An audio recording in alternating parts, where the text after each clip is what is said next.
welcome to the news updates on AFRICUNIA television, reaching you from our studio in the nation's commercial capital, Lagos, Nigeria. I am Deborah, Ezeh. Many thanks for joining me. We begin from Nigeria. Power sector workers yesterday made good their threats when back on a nationwide strike, shutting down power stations countrywide and setting off another electricity grid collapse around 3 p.m. But after throwing the entire nation into a total blackout for several hours, with its attendant loss of productivity, which may have run into billions of naira, the workers suspended the industrial action by 2 weeks. It came after a 4-hour conciliation meeting between the federal government and the striking electricity workers in Abuja, with the Minister of Labour and Productivity, Dr. Chris Ngige, representing the government. The electricity workers under the joint auspices of the National Union of Electricity Employees and Senior Staff Association of Electricity and Allied Companies were in attendance at the meeting. Speaking with journalists after the meeting, NUEE, through its Secretary General, Joe Ajero, expressed hope that the federal government would act in good faith on the issue in disputes which has lingered for years. He said they would pause the industrial action and wait for 2 weeks, as agreed in the meeting, for the government to address their grievances. The president of SADC, Chakwera, assured the nation that the matter would be nipped in the bud before it escalates, adding that there would be no further blackout in any part of the country. And now moving on, the Federal Ministry of Agriculture and Rural Development yesterday clarified that contrary to speculations that it spent 18.9 billion naira on bush clearing and land preparation during the COVID-19 lockdown, the actual amount spent was 2.5 billion naira. It said media reports which emanated from the House of Representatives Committee on Public Accounts sitting, alleging that the sum of 18.9 billion naira was used for bush clearing during the pandemic was misinterpreted. This was just as the Public Accounts Committee of the House of Representatives yesterday resolved to unmask the real identities of the owners of the companies, which it maintained took contract value at the sum of 18.9 billion naira from the Federal Ministry of Agriculture and Rural Development for clearing the bush, land preparation, rehabilitation of soil plant lab, and order during the COVID-19 lockdown in the country. However, the Ministry Director of Information, Dr. Deborah, in a statement contended that the Ministry at no time received any audit query to warrant summon by the committee. Agric said the Ministry only carried out bush clearing and land preparation of 3,200 acres in 8 states of Osun, Ekiti, Edo, Cross River, Kaduna, Kwara, Plateau, and Ogun states, as allocated by respective state governments at a total cost of 2.5 billion naira. Now, according to the reports, the House Committee had frowned at the 18.9 billion naira worth of contract for bush clearing, land preparation, rehabilitation of soil lab, and orders by the ministry. And away from Nigeria, Felix Tshisekedi has taken the helm of the Southern African Development Committee during the 42nd Ordinary Summit of Head of State and Government of the organization, which is being held in Kinshasa from August 17th and 18th, 2022. He succeeded Lazarus McCarthy Chakwera, President of the Republic of Malawi. The outgoing SADC President called upon the member countries to be independent of external influence, especially the Democratic Republic of Kenya. The plunder that we have allowed the West to conduct in the DRC is a sin we must repent on, resolve, and refuse to see repeated anywhere else in our region, said Lazarus Chakwera, the president of Malawi. Now, the Kinshasa Summit is hosting a dozen SADC heads of states and will review progress in the integration in line with SADC aspiration, which envisions an industrialized, peaceful, inclusive, competitive, middle to high-income region where all citizens enjoy sustainable economic well-being.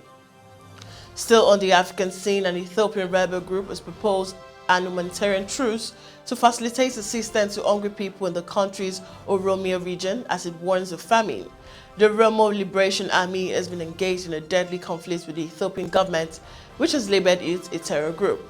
The OLA or ALA statement on Wednesday came as the Horn of Africa faces severe drought due to multiple seasons of failed rains as well as conflicts in some areas. The OLA offered to cooperate with a declaration of humanitarian truce to allow humanitarian agencies to deliver assistance to affected areas. The spokesperson, Oda Toribi, said. The group added it will open an humanitarian corridor if the truce fails or until such is negotiated as the government of Ethiopia drags its feet. The OLA statement asserted that women and children are dying of hunger every day, while Ethiopian officials have denied deaths from starvation. On Sunday, Prime Minister Abiy Ahmed appeared to criticize an UN effort to ship grain from Ukraine to Ethiopia, saying that they want to portray a picture that we are being starved. But the head of a local non-governmental organization in one of the country's worst affected areas of Konso zone told the Associated Press hunger is widespread. He spoke on condition of anonymity for fear of retaliation. We now go on a short break, and when we come back, it's updates making the rounds on the foreign scene. Stay with me.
And now welcome back. Now on to the foreign scene. The United States and Taiwan have agreed to start trade talks under a new initiative to reach agreements with economical meaningful outcomes, with a Taiwan official saying China's economic coercion would be also discussed.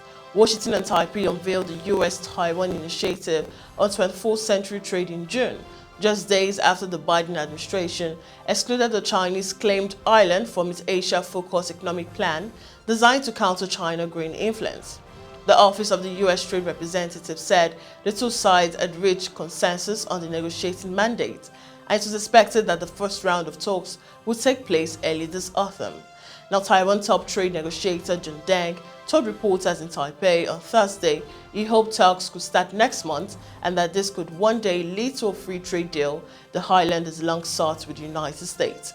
Negotiating mandate released along with the announcement said the United States and Taiwan have set a robust agenda for talks on issues like trade facilitation, good regulatory practices, and removing discriminatory barriers to trade.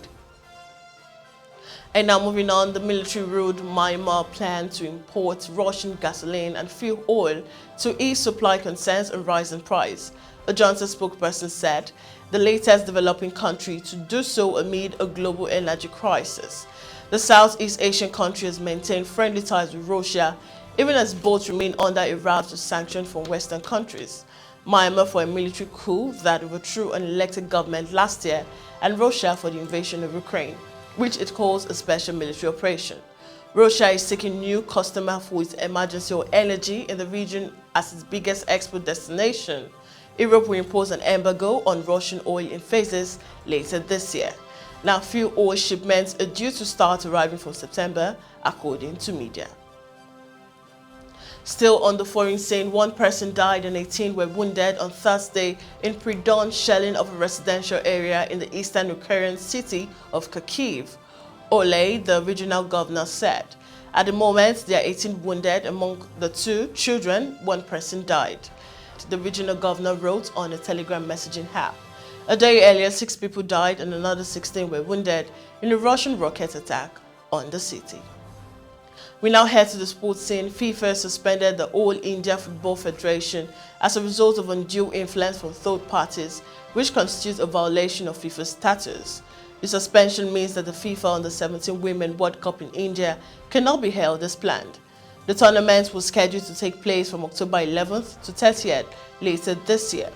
The global governing body is assessing the next step with regard to the tournament, but claims to be in constant contact with the Indian Ministry of Youth Affairs and Sports in India and hope for a positive outcome. The suspension will be lifted once an order to set up a committee of administrators to assume the part of the AIFF Executive Committee has been repealed and the AIFF administration regains full control of the AIFF's daily affairs, read a FIFA statement. And finally, Blackburn Rovers lost a 100% record in the English Championship on Wednesday when they were defeated 3-0 at Reading. League-leading Rovers went into the game having won all three of their opening matches as they look to return to the Premier League. By contrast, Reading had lost two of their opening three games, including 4-0 rout at the Rotherham at the weekend. Despite the defeats, Blackburn stayed top of the table with a 1-point deal or lead over Hull and Watford. Sheffield United climbed to fourth after a 2-1 home victory against 10-man Sunderland, and goals from Anel and Max Lowe put the Blades in command. After being forced to play with only 10 men for around an hour after Daniel was sent off, Sunderland reduced the arrears with a goal from Lyndon Gooch. Now the Maggio Wright Phillips scored an added time equalizer for Stoke as they snatched a 2-2 draw at home to Middlesbrough. And that concludes the news update on AFRICUNIA television. Do follow all our social media platforms displaying on your screen to stay connected and updated with news and other programs. Subscribe to our YouTube channel and link us up on www.africunia.tv. Once again, I am Deborah Ezeh. Bye for now.